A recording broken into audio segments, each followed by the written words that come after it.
Seluruh unsur pimpinan harus memberi contoh, bukan cekcok. Kita perlu pemimpin-pemimpin yang tidak caci maki. Kita menghendaki kehidupan demokrasi, bahwa demokrasi kita demokrasi yang cocok untuk bangsa kita. Demokrasi kita harus demokrasi yang santun.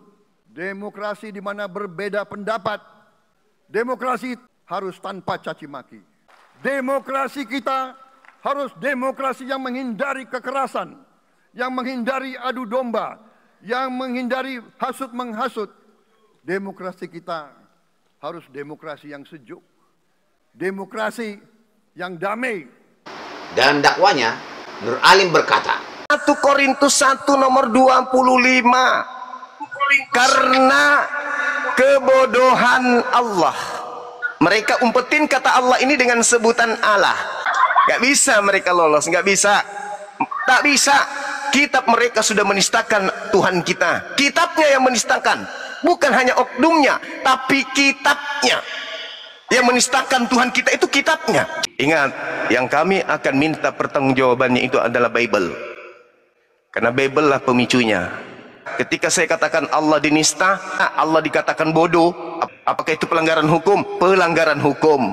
Berarti secara lembaga mereka sudah mencabik-cabik iman umat Islam. Secara lembaga mereka sudah memporak-porandakan akidah umat Islam dengan mengatakan bahwa Allah itu bodoh. 1 Korintus 1 nomor 25. mari kita baca. 1 Korintus 1 ayat 25. Sebab yang bodoh dari Allah lebih besar hikmatnya daripada manusia, dan yang lemah dari Allah lebih kuat daripada manusia. Ingat saja, saudara-saudara, bagaimana keadaan kamu ketika kamu dipanggil.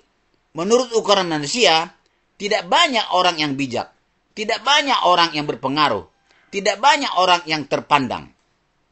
Tetapi, apa yang bodoh bagi dunia, dipilih Allah untuk memalukan orang-orang yang berhikmat. Dan apa yang lemah bagi dunia, dipilih Allah untuk memalukan apa yang kuat. Dan apa yang tidak terpandang dan yang hina bagi dunia, dipilih Allah. Bahkan apa yang tidak berarti, dipilih Allah untuk meniadakan apa yang berarti. Supaya jangan ada seorang manusia pun yang memegahkan diri di hadapan Allah. Setelah kita baca secara utuh 1 Korintus 1 ayat 25 itu, terlihat jelas betapa busuknya, betapa jahatnya hati Ustadz Nur Alim alias Juma ini. Dia memframing, dia memutarbalikan ajaran 1 Korintus 1 ayat 25. Dia mengatakan bahwa 1 Korintus 1 ayat 25 itu mengajarkan bahwa Allah itu bodoh. Padahal bukan. Setelah kita baca, ayat itu mengajarkan bahwa Allah memilih orang lemah untuk mempermalukan orang kuat. Allah memilih orang bodoh untuk mempermalukan orang pintar. Allah memilih orang yang tidak berpengaruh untuk mempermalukan orang yang berpengaruh. Allah memilih orang yang tidak terpandang untuk mempermalukan orang terpandang. Supaya tidak ada manusia sombong di hadapan Allah. Seperti Nur Alim alias Juma yang sangat sombong, menganggap dirinya jauh lebih pintar daripada Nabi Muhammad dan lebih pintar daripada Allah Subhanahu wa Ta'ala.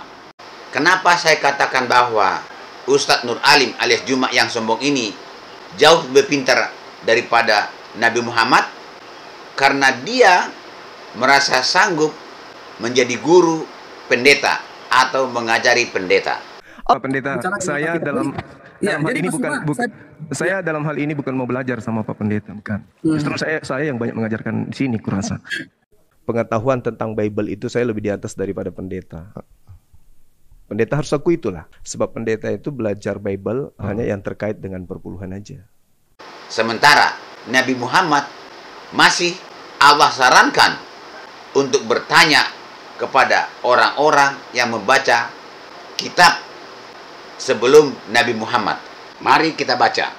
Quran surat 10 Yunus ayat 94. Maka jika kamu Muhammad berada dalam keraguan-raguan tentang apa yang kami turunkan kepadamu, maka tanyakanlah kepada orang-orang yang membaca kitab sebelum kamu. Sesungguhnya telah datang kebenaran kepadamu dari Tuhanmu.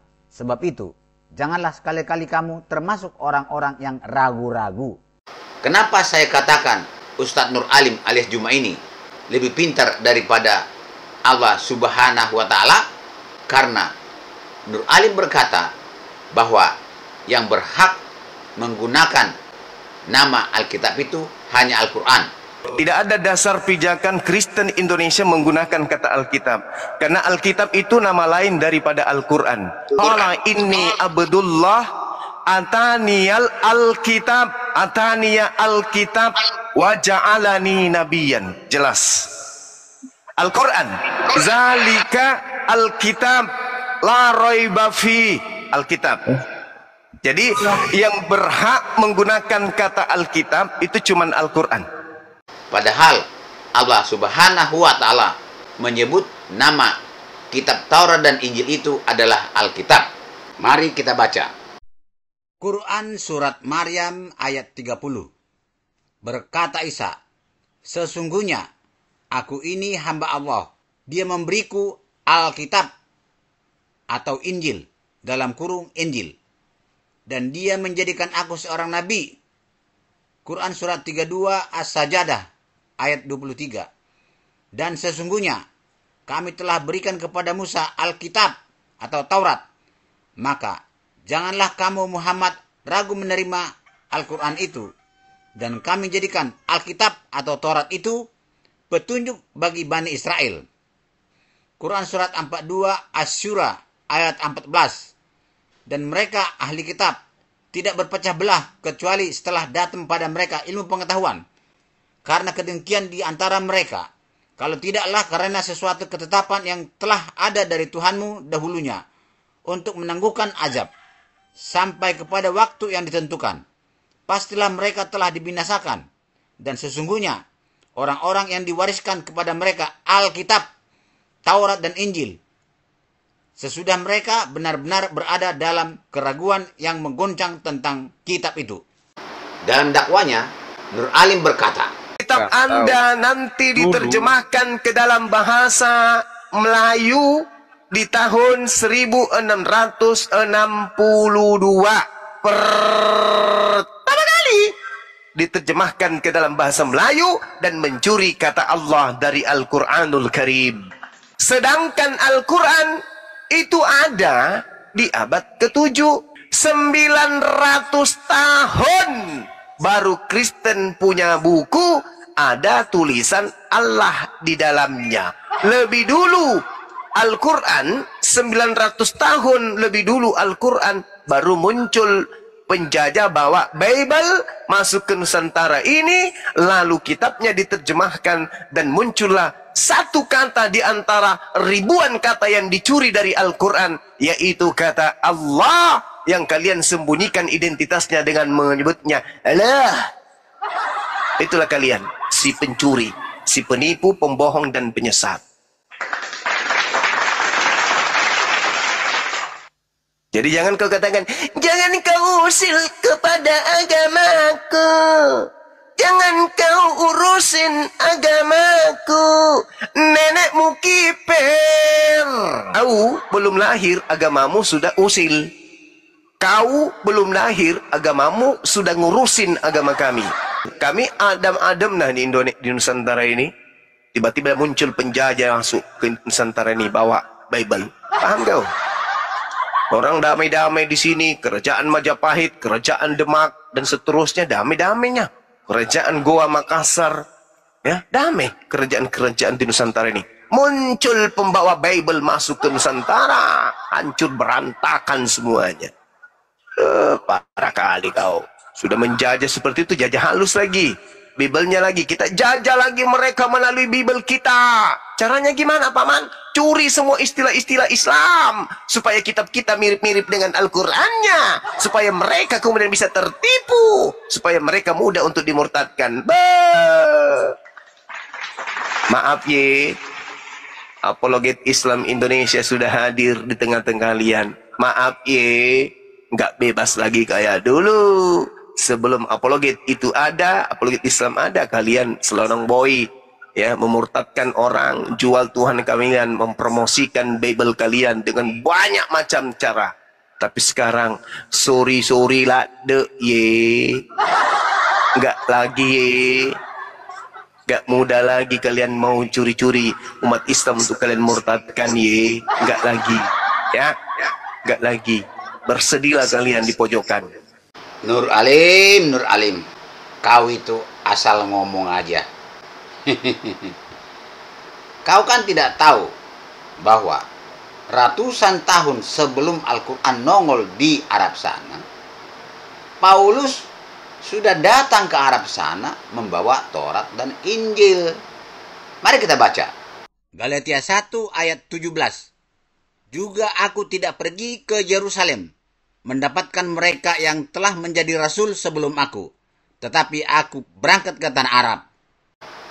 Kemudian Taurat dan Injil itu diterjemahkan ke dalam bahasa Arab. Salah satunya adalah Waraqah bin Naufal.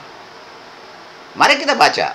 Pada Mukadimah Al-Quran dan terjemahannya, halaman 54, alinea kelima, tercatat berbunyi sebagai berikut.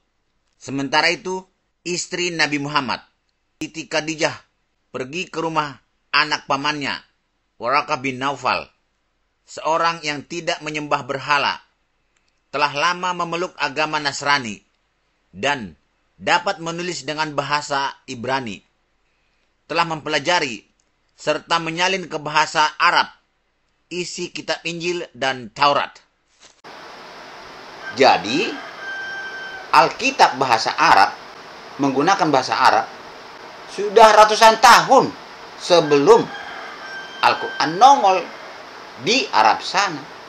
Kosakata Allah sendiri sebelum Taurat dan Injil ada di Arab sana, sudah ada kosakata Allah sebagai nama dewa orang Arab di sana. Dan itulah yang digunakan oleh Alkitab bahasa Arab menjadi nama Tuhan. Alkitab bahasa Arab itu. Jadi Alkitab itu bukan mencuri dari Al-Quran yang belum ada. Bagaimana mungkin bisa kita mencuri dari Al-Quran yang belum ada itu? Masalah di Indonesia, apakah kamu tidak tahu bahwa bahasa Indonesia adalah bahasa Melayu ditambah bahasa daerah dan tambah bahasa asing. Bahasa Arab adalah bahasa asing. Sangat banyak kosakata dari bahasa Arab yang diadopsi menjadi bahasa Indonesia. Dan itulah yang digunakan oleh Lembaga Alkitab menjadi bahasa Indonesia. Jadi bukan Lembaga Alkitab mencuri dari Al-Quran. Bukan. Karena kosakata dari bahasa Arab itu sudah menjadi bahasa Indonesia. Lalu digunakan oleh Lembaga Alkitab menjadi bahasa Indonesia. Saya tidak mau menggunakan kata mencuri. Karena kata mencuri itu terlalu kasar, kurang sopan.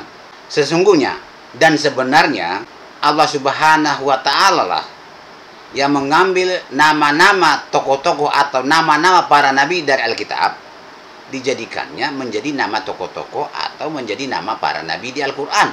Padahal ajaran tokoh-tokoh atau para nabi di Alkitab itu bertolak belakang dengan ajaran para nabi atau tokoh-tokoh di Al-Quran itu. Kisahnya pun berbeda. Artinya tokoh-tokoh atau para nabi di Alkitab itu bukanlah tokoh-tokoh atau para nabi di Al-Quran. Karena Alkitab itu jauh lebih dahulu ada daripada Al-Quran, maka tidak mungkin Alkitab itu mencuri sesuatu dari Al-Quran. Tetapi kalau Al-Quran mengambil sesuatu dari Alkitab, ya sangat mungkin. Terima kasih, sampai jumpa lagi pada video berikutnya.